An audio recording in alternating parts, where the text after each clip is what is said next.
नमस्कार, आप देख रहे हैं टाइम्स नाउ नव भारत। अब से कुछ ही देर में सुबह के 9 बजने वाले हैं और खबरों में आपके साथ मैं हूं ज्योति मिश्रा। तो पश्चिम बंगाल में पूरे 15 सालों बाद एक नया सवेरा हुआ है। 5 मई की सुबह बीजेपी और पश्चिम बंगाल की जनता के लिए बहुत ही खास है। पिछले कई सालों से बीजेपी का सपना था कि वो बंगाल में बीजेपी की सरकार बना पाए। शून्य से शुरू हुआ सफर 15 सालों में सत्ता के शीर्ष तक पहुंचा और अब पूरा बंगाल भगवा में हो चुका है।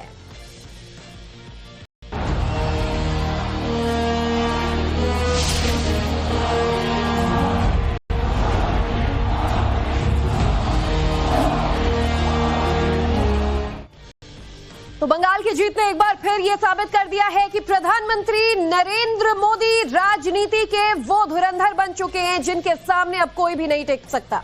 किसने सोचा था कि बंगाल में ममता बनर्जी हार जाएंगी? टीएमसी का 15 साल का पुराना किला ढह जाएगा।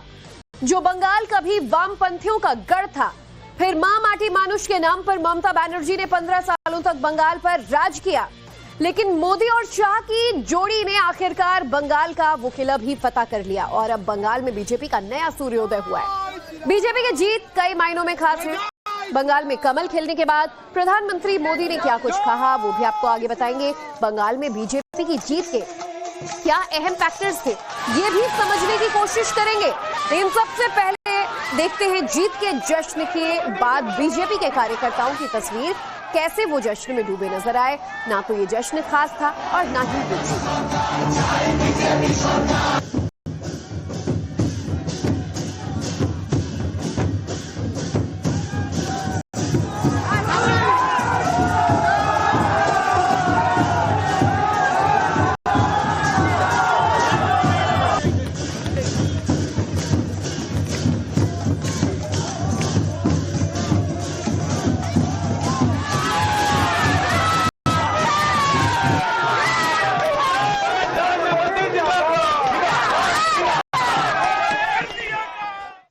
तो 15 साल बंगाल में भगवा लहरा रहा है 15 साल बाद, और ये जीत विपक्ष के सबसे मजबूत किले को ढहा कर मिली है।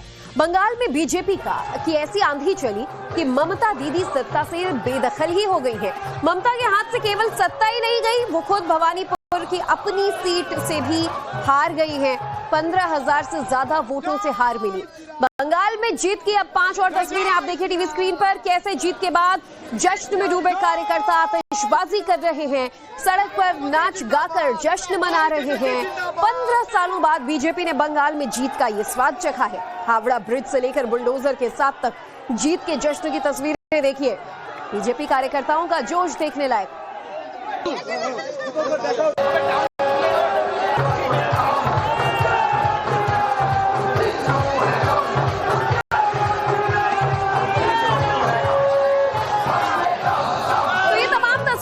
देखिए बंगाल कैसे भगवा हुआ, कैसे जश्न में डूबा। लेकिन अब देखिए बीजेपी की जीत के जश्न के साथ बुलडोजर की एंट्री। बुलडोजर पर चढ़कर जीत का जश्न मना रहे लोग। यानी ये मैसेज भी क्लियर है कि जैसे यूपी, एमपी, बिहार में बुलडोजर मॉडल चलने लगा है, अब बंगाल में भी बुलडोजर एक्शन दिखाई देगा।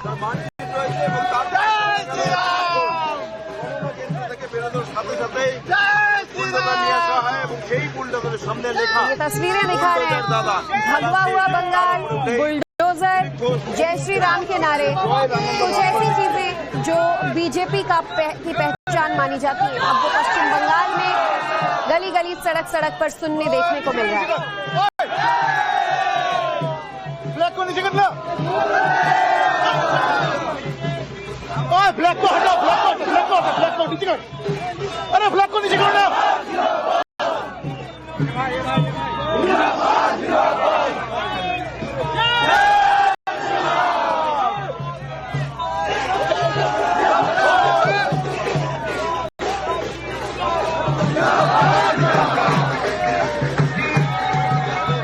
तो 15 सालों बाद मिली बीजेपी की जीत का ये जश्न ऐसा था कि कार्यकर्ताओं ने अपने अपने अंदाज में जीत का जश्न मनाया। तस्वीरों से देखिए आप, हावड़ा ब्रिज की आपको तस्वीरें अब हम दिखाएंगे जहां सैकड़ों हजारों बीजेपी के कार्यकर्ता इकट्ठा हुए और जश्न मनाते नजर आए। तो कोलकाता की पहचान पश्चिम बंगाल के हावड़ा ब्रिज की तस्वीरें आप देखिए जहां पर बड़ी तादाद में बीजेपी कार्यकर्ता और समर्थक पहुंचे, जय श्री राम के नारे के साथ रंग गुलाल उड़ाते नजर आए।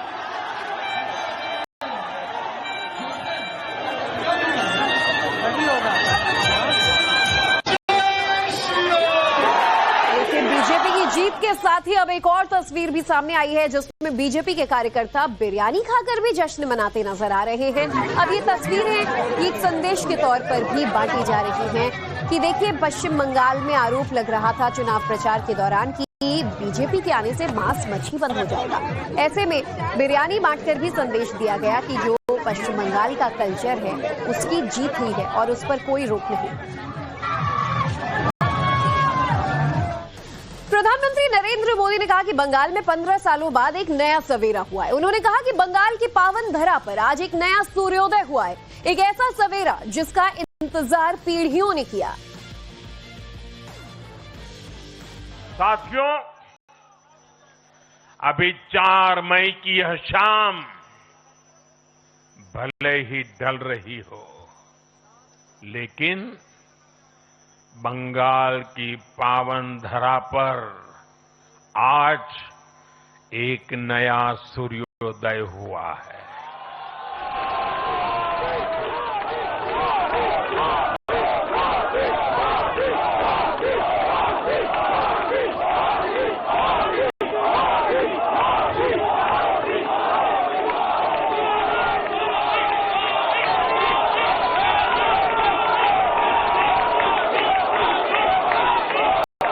एक ऐसा सवेरा,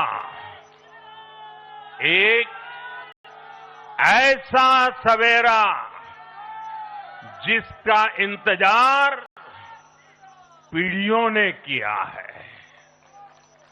भाजपा ने जितनी सीटें जीती वो महज एक चुनावी आंकड़ा नहीं है, ये उस अड़िग विश्वास की हुंकार है जिसने डर, तुष्टीकरण और हिंसा की राजनीति को जड़ से उखाड़ फेंका है। तो प्रधानमंत्री नरेंद्र मोदी को आपने सुना कि एक ऐतिहासिक सुबह है, ये नई सुबह है पश्चिम बंगाल के लिए। तो चलिए देखते हैं कि आखिर 15 सालों के बाद, बदलाव के बाद बंगाल की पहली सुबह कैसी है, बंगाल की जनता क्या सोचती है, बीजेपी को लेकर क्या क्या उम्मीदें हैं।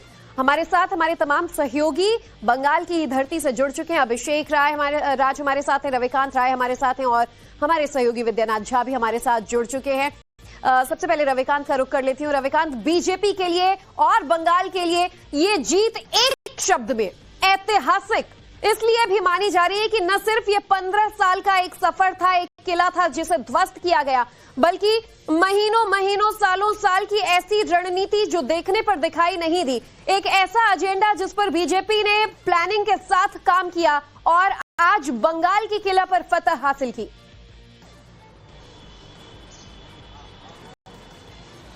देखिए ज्योति, कल जब लैंडस्लाइड विक्ट्री हुई उसके बाद देर रात तक हम कोलकाता की सड़कों पर थे और मैंने पहली बार देखा कि भारतीय जनता पार्टी का झंडा लेकर और उसे थोड़ा सा कार से बाहर निकालकर पूरी रात जो है वो यहाँ पर बीजेपी के कार्यकर्ताओं ने जश्न मनाया है।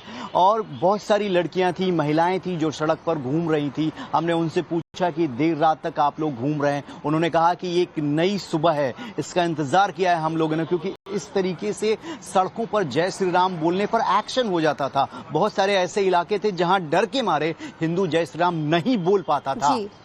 ये हकीकत थी जो हमने उनकी जुबानी सुनी है। ऐसे में बीजेपी लगातार जो है पिछले 2 बार से यहां पर मेहनत कर रही थी और एक पूरी प्लानिंग के साथ एक टीम बनाई गई। कई टीमें ऐसी हैं जो 7 महीने पहले वेस्ट बंगाल आई थी और अभी तक वो नेता दिल्ली वापस नहीं गए और माइक्रो लेवल पर प्लानिंग की, क्या क्या चीजें हमने पिछली बार विधानसभा चुनाव में गलत की, उन चीजों को कैसे सुधारा जाए। 5 बड़े टेक अवे मैं आपको बताता हूं जो इस बार के चुनाव में गेम चेंजर साबित हुए। पिछले चुनाव में ममता बनर्जी ने यह साबित कर दिया कि भारतीय जनता पार्टी जो है वो बाहर के नेताओं को लाकर बाहरी बनाम भीतरी जो मुद्दा बनाया था उसमें वो कामयाब हो गई। इस बार आपने देखा होगा बीजेपी ने किसी भी बड़े नेता को मंच पर चढ़ने ही नहीं दिया। सारी चुनाव प्रचार की कमान जो है वो शुवेंदु अधिकारी के हाथ में रही और समीक भट्टाचार्य के हाथ में। और नेतृत्व कर रहे थे खुद केंद्रीय गृह मंत्री अमित शाह। दूसरा सबसे बड़ा फैक्टर कि जिस तरीके से बांग्लादेश में हिंदुओं के साथ अत्याचार हो रहा है वो अब यहां पर होगा आने वाले दिनों में, अगर अब हिंदू एकजुट नहीं होता है तो ये करके हिंदुओं में जो एक तरीके से एकजुटता बनाने की जो जिम्मेदारी थी वो भी यहां पर सफल होती हुई दिखाई दी भारतीय जनता पार्टी की रणनीति। एक देखिए सबसे छोटा मैनेजमेंट क्या होता है कि फुटबॉल को यहाँ के लोग बहुत पसंद करते हैं, सौरभ गांगुली की वजह से क्रिकेट को बहुत पसंद करते हैं। इस एरिया पर किसी ने काम ही नहीं किया। इस बार जो हमारी जानकारी है उसके मुताबिक लगभग 80,000 फुटबॉल, 50-60 हजार बैट और बॉल और टी शर्ट जो है वो भारतीय जनता पार्टी ने युवाओं को यहाँ पर बांटा। और बंगाल का कल्चर और बंगाल की अस्मिता वैसे ही रहेगी जैसा पहले हुआ करती थी, ये यकीन दिलाने में बीजेपी कामयाब रही। और बंगाल के लोग भी अब ये समझने लगे हैं कि बाकी राज्यों में जिस तरीके से डेवलपमेंट हो रहा है, वहां के जो युवा हैं उनको नौकरी मिल रही है, आखिर हमारे अंदर क्यों ये दिक्कत है? क्योंकि सेंटर और स्टेट का कोऑर्डिनेशन नहीं हो पा रहा है और सेंटर की जो स्कीम्स हैं वो यहां पर एप्लीकेबल नहीं हो पा रही हैं। इसीलिए युवाओं ने भी इस बार भारतीय जनता पार्टी का साथ दिया और ऊपर से एक डेडिकेटेड टीम जो है वो लगातार इस चुनाव को मॉनिटर कर रही थी प्रधानमंत्री नरेंद्र मोदी और केंद्रीय गृह मंत्री अमित शाह के नेतृत्व में, जिसकी वजह से इस बार जो है बीजेपी रणनीतिक वो तस्वीर भी आप सबका ध्यान अपनी ओर आकर्षित कर रही है जब मंच पर नरेंद्र मोदी का सम्मान किया जाता है, लेकिन वो जो ये फूलों की माला है उल्टा नितिन नवीन के गले में डालकर उन्हें थपथपाते हैं, बधाई देते हैं, सम्मानित करते हैं। तो ऐसे में नेतृत्व ने जिस तरीके से पश्चिम बंगाल को डिकोड किया और वहां ये जीत हासिल की, वाकई समझने वाली बातें हैं जो रविकांत बता भी रहे हैं। विद्या का भी रुख कर लेती हूँ, अभिषेक के पास भी हम आगे जाएंगे। विद्या, पश्चिम बंगाल में पिछले काफी वक्त से आप भी देख रहे हैं कि बीजेपी के लिए इस बार डू और डाई के हालात इसलिए कहे जा रहे थे कि हर तरीके से बीजेपी ने कोशिश की, चाहे बात राष्ट्रवाद की हो, हिंदुत्व की हो या फिर पश्चिम बंगाल के तमाम माटी मानुष वाले मुद्दे जो टीएमसी अब तक कहती आई थी, एक एक मुद्दे को कैसे डिकोड करते हुए जनता के बीच अपनी पहचान, अपना विश्वास प्रबल कर पाई बीजेपी।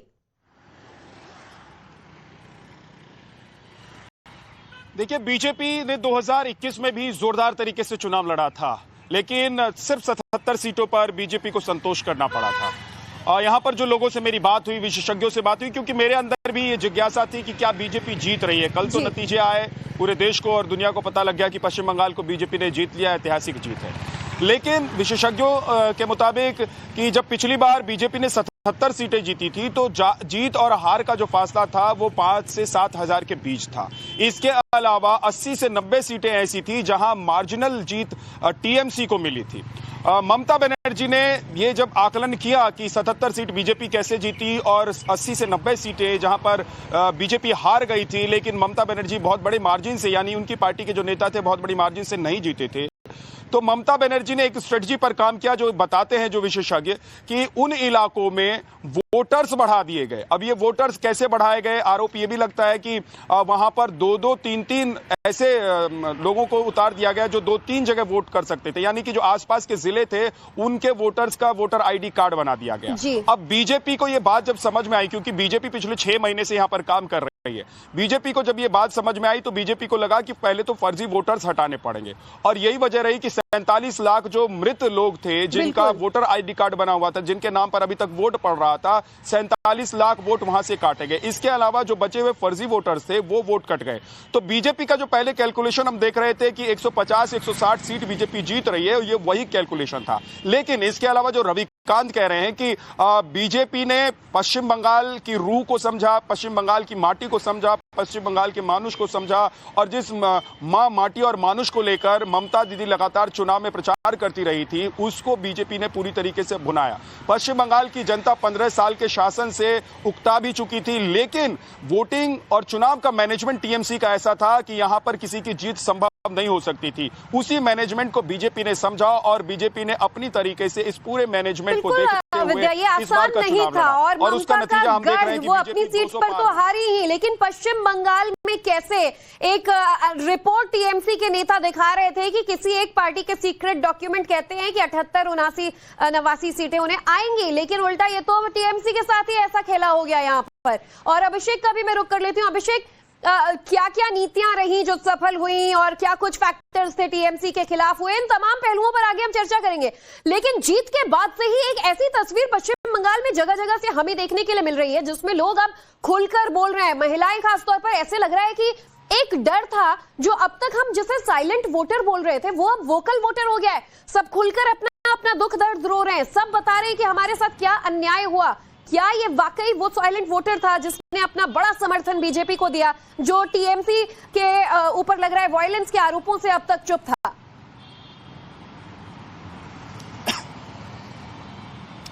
देखिए, बिल्कुल राष्ट्रकवि रामधारी सिंह दिनकर ने रश्मिरथी के तृतीय सर्ग में 2 पंक्तियां लिखी हैं। जब नाश मनुष्य पर छाता है, पहले विवेक मर जाता है। टीएमसी के बड़े लीडर्स की आप बात सुनिए, ममता बनर्जी की आप बात सुनिए, अभिषेक बनर्जी की स्पीच सुनिए। कहा गया था कि 4 मई को 12 बजे के बाद हम देखेंगे कि दिल्ली से कौन आ रहा है बचाने के लिए। ममता बनर्जी ने कहा था अगर बीजेपी को सपोर्ट करोगे, उसकी मदद करोगे तो मैं माफ नहीं करूंगी।